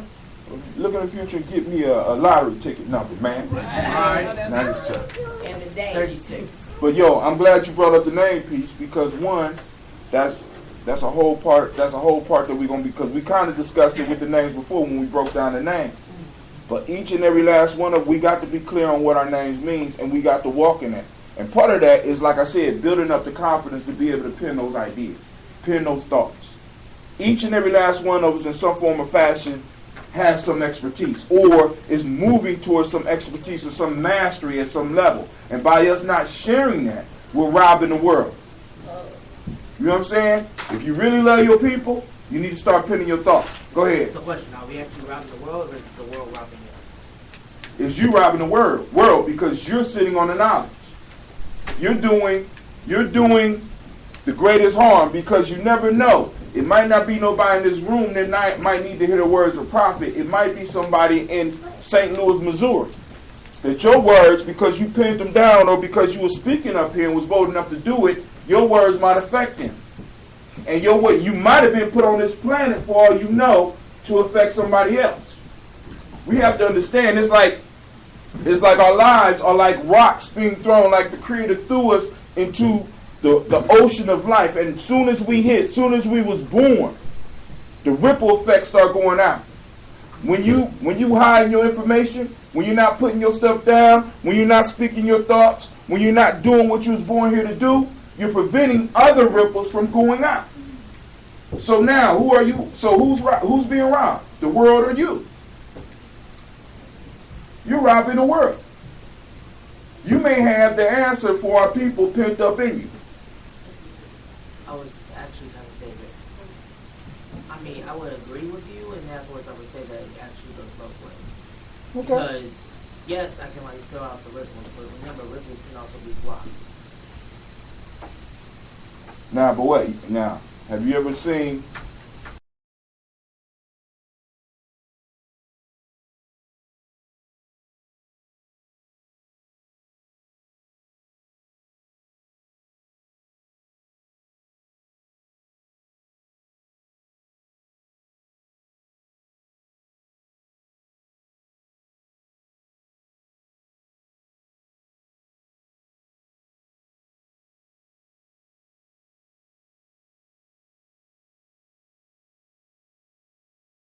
and out of the zero come the positive and the negative. And in order for the universe to exist, though, that positive and that negative has to exist, right? So, if you get rid of all the negative in the world, you eliminate all the positive in the world, which means we stop existing. You can't have too much positive, because think about this. If existence was like, matter of fact, in the Matrix, it was a scene in the Matrix when they set homeboy down, Neo down. No, they had, what was the guy that came and got Neo? Morpheus. They had Morpheus sit down and he started explaining the Matrix to him. He said, when we first created the Matrix, we made it like a heaven. And people started short-circuiting. Okay, wait, the architect. No, it wasn't the architect, it was Mr. Smith. It's the very first one because they didn't even talk about the architect in the first one. In the first one, when they caught Morpheus, they had him sitting in the room. And Mr. Smith came in and he took his thing out, so they didn't hear about what was going on downstairs with Neo. And he sat there with with Morpheus and he started explaining to him, when we first developed the Matrix, we tried to put y'all in paradise. But y'all start short-circuiting. Because when we getting everything we want, when everything is easy for us, what reason do we have to grow? If there's no opposition. And our ancestors understood that because when you look at the hieroglyphs, if you look at Set and Heru, right? At first they're opposing each other, but then in some images, they got Set and Heru's head on the same beam. Because in order for us to exist, there has to be that positive and that negative. We only grow because of that. We only grow because of pain. It got to be something. Something has to happen to us to force us into a new level of life. Like that's why I like Dragon Ball Z, because in that cartoon, what they show us is that the only way that Goku can get to where Goku needs to get to is that he has to face his enemies. We are being taught that we need to avoid our enemies. We need to have peace with our enemies. No, in order to be a warrior, there has to be conflict. Right? And we are in warrior training. All we're trying to do is get you prepared for conflict so that you know how to deal with it when it comes. Sometimes you can't avoid it. All right? Oh, let's go on. See, why you do that to me, man? It's your fault, Prophet. Where was we at? This is also called to those on the journey to begin to create new stories, legends, and myths for ourselves and our youth. The ones that we have do not seem to communicate with the ideas in the way that is needed. This is the Echo Band War Horn. Okiban War Horn being blown. Will this be the generation that make a difference, or will we be stuck as the middle children of history, just occupying space during our lifetime? Be aware that the internet has begun to level the playing field now, and we can now not only be the consumer of information, but we can also be the producers. No other time in history has allowed for those in our positions in life to affect so many, to social networking, smartphones, blogs, podcasts, videos, etc. We also have to be aware in the next 5 to 10 years that raising billions from around the world will be joining us on this journey. What we have to say to them with the stories we share, we will allow others to continue to speak for us, or we will begin to speak for ourselves.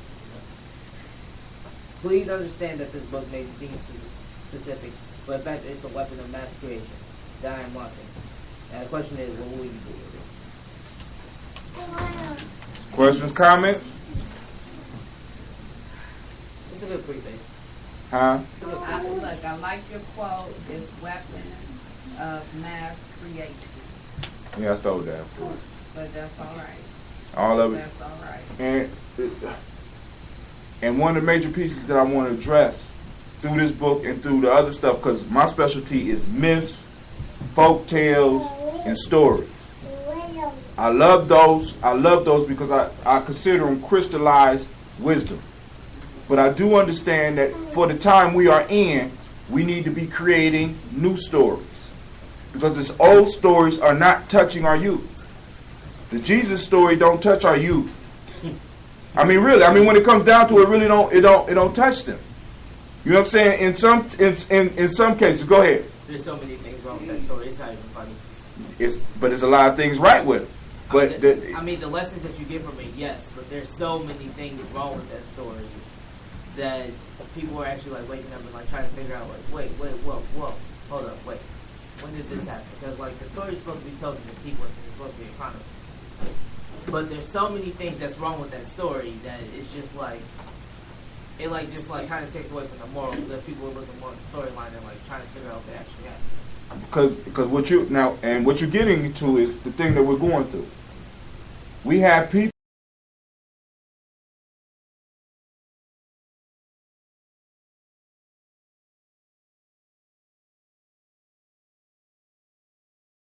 for the historical significance, because you get with people and they won't argue about the story because now The Jesus myth, the Jesus story, is a very powerful story. I ain't saying that it's not powerful, but what I'm saying is that it's not touching our youth.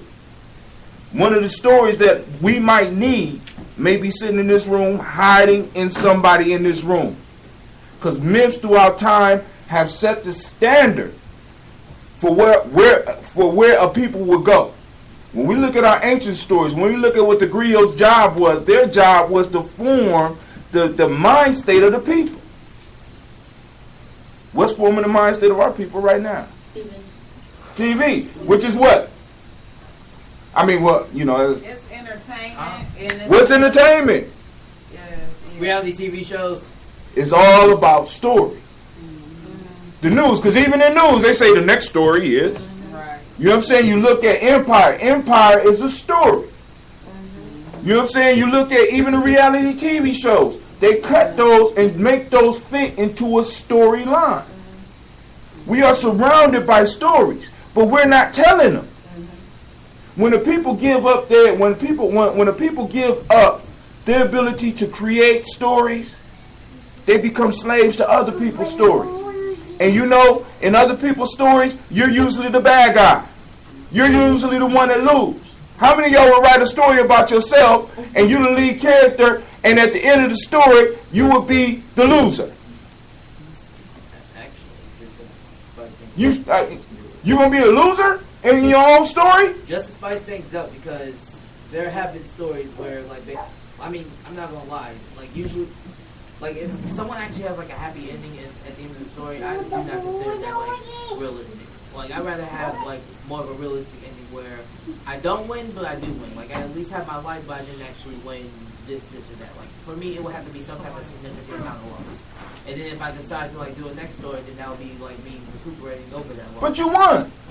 I mean, you say you won, but it's some, at the end of every story, there is some loss. But the hero remains the hero. And you remain in the book. All right, let me put another way. After the hero wins, then what's going to happen to the hero? That's like the story that no one ever Another liked. chapter. Another story. I mean, think about it. Now, we go back to ancient Kemet, right? You start with the story of Asar, which really wasn't even the first story. You start with the story of Asar. Asar is killed in the story by his brother, thrown into the river and flowed down to a place called Abydos, right? Where he's found, he's put in there. His wife comes and finds him. His spirit comes back alive, right? But he still remains dead, right? End of the story.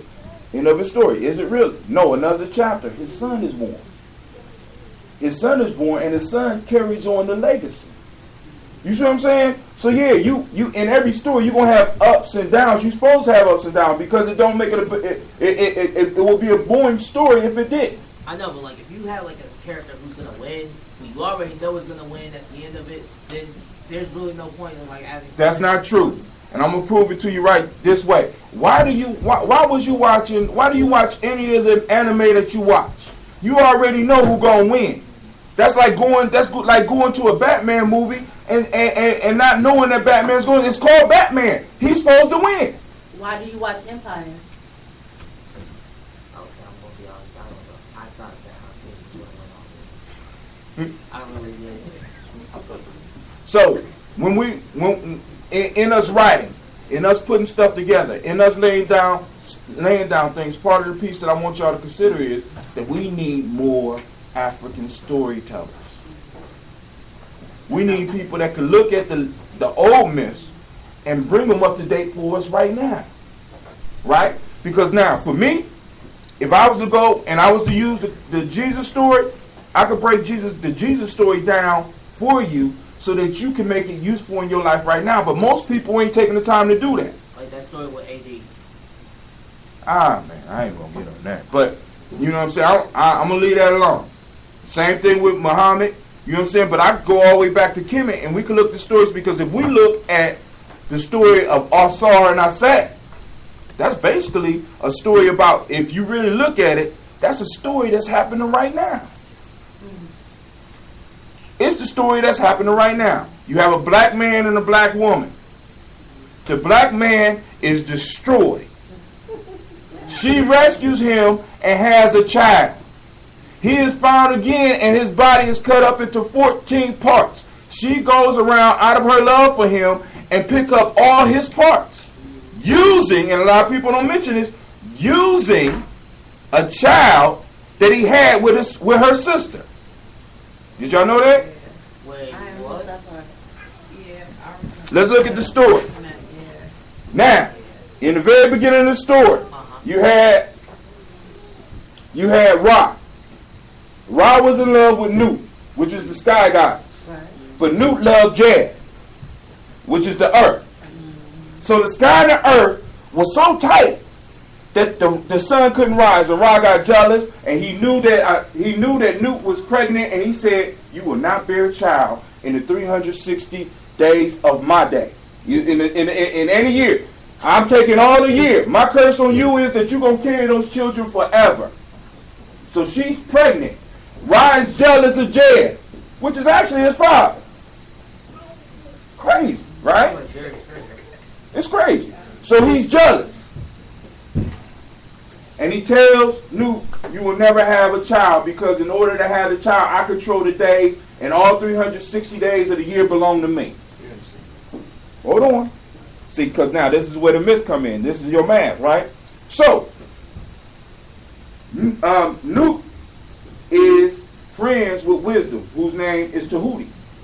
She goes to Tahuti, and she let Tahuti know about her issue.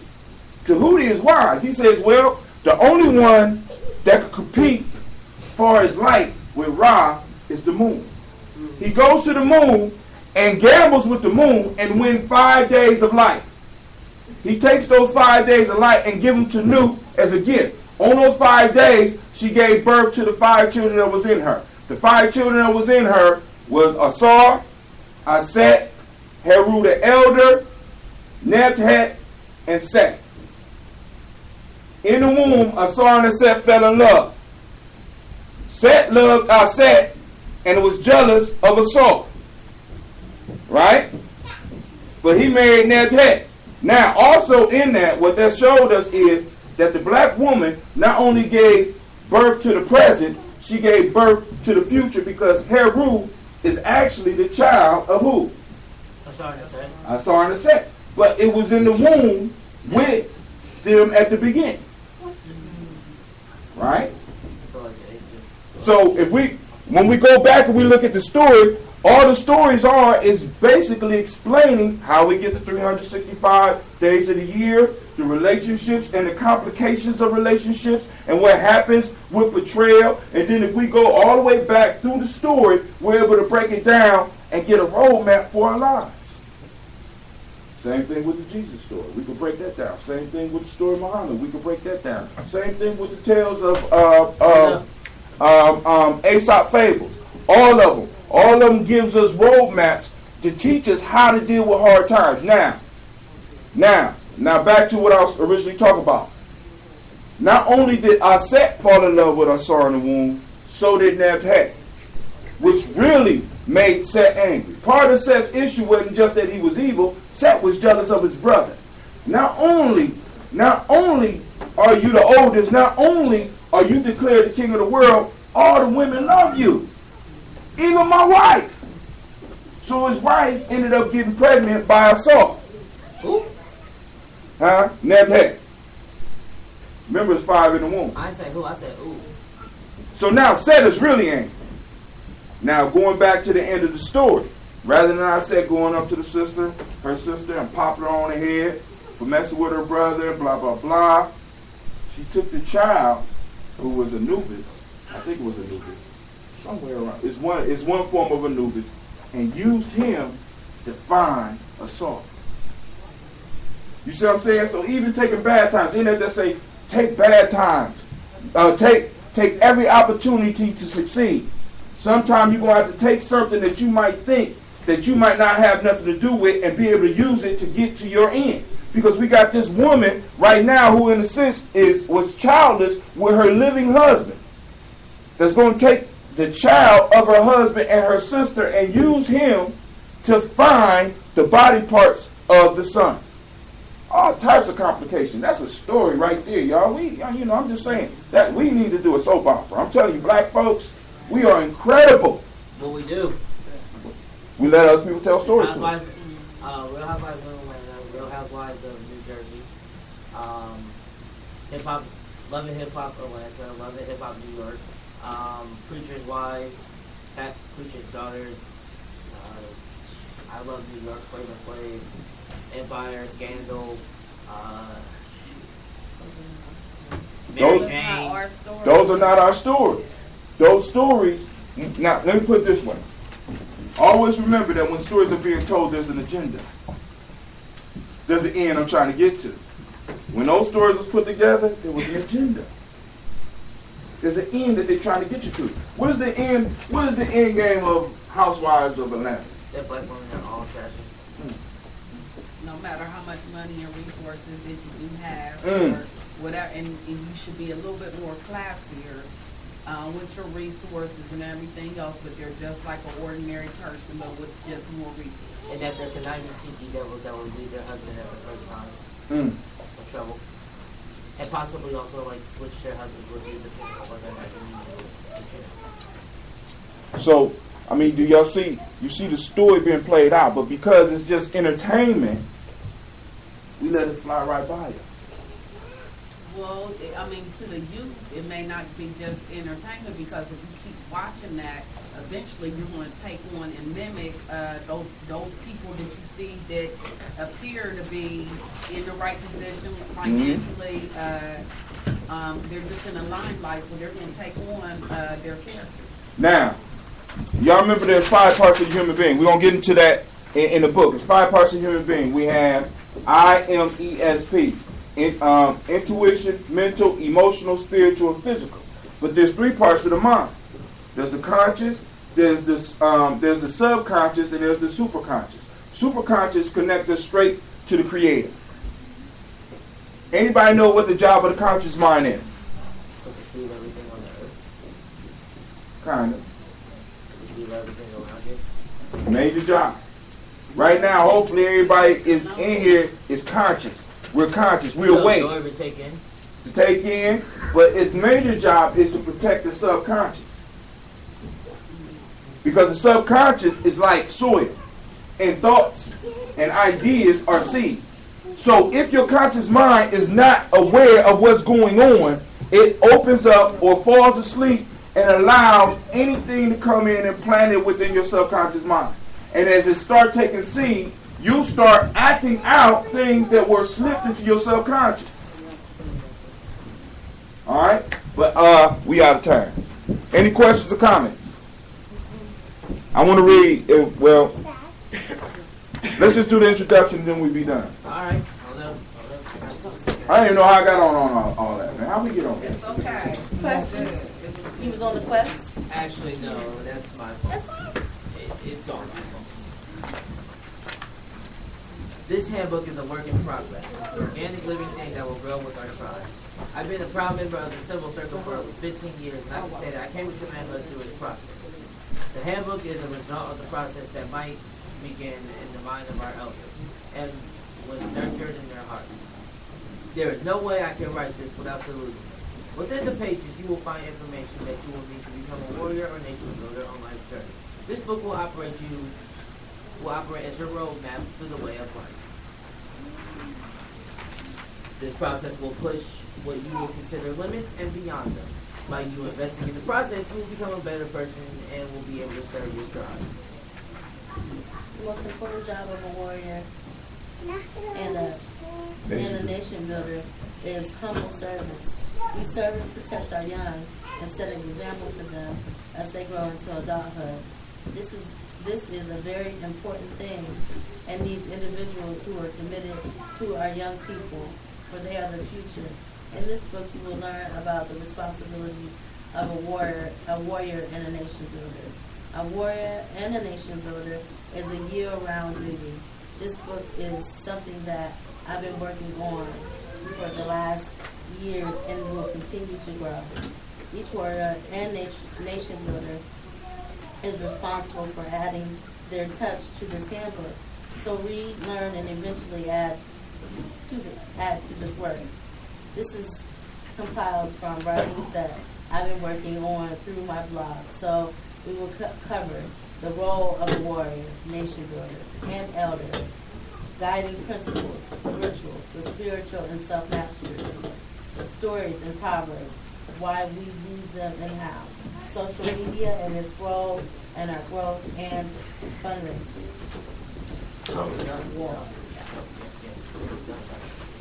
So hold on to these sheets because this paper is expensive. And You think we should hold on to it, or you think we should? Oh, yeah, hold it. Somebody take it. yeah, Somebody somebody take come sheets.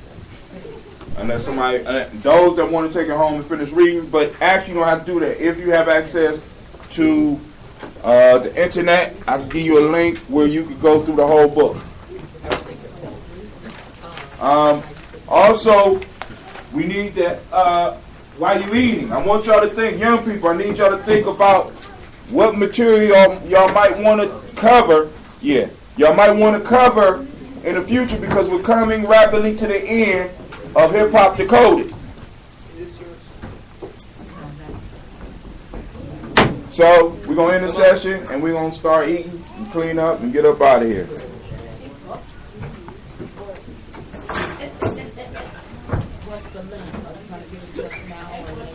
Oh, I'll give you the link.